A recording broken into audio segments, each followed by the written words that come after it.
Hey, this is the chair guy. After my latest throwback, several people messaged me and said, how can that be all of the notes on the fretboard? Well, first of all, it's not actually all the notes on the fretboard, it's all the pentatonic notes on the fretboard.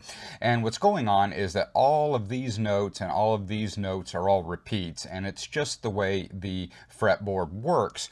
And if we take this shape and we slide it down, of course, we get every other key. Now, this doesn't just work for the chair system, it will work for boxes as well. For instance, here is more of a diatonic box. We're going to get E here, so we need to start actually on that second note of the shape, but the exact same thing will be true. As we move this up and down the fretboard, it will be all the notes for every key on the entire guitar expressed with just this shape, and then on down the high E and all the way up the low E. And that will be true everywhere.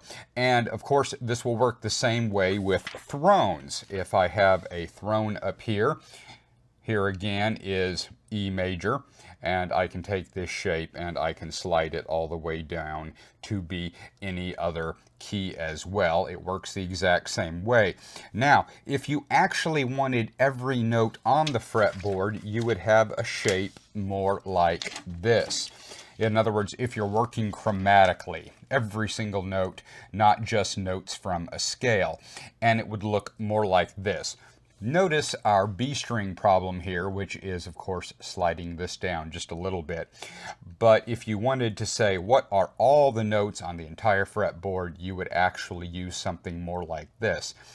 And if you wanted to do that diagonally instead of horizontally, you would get something more like this. And it's this structure we're actually taking advantage of with the chair system, because we're using the fact that this chunk of notes and this chunk of notes and this chunk of notes are identical. They're starting in the same place.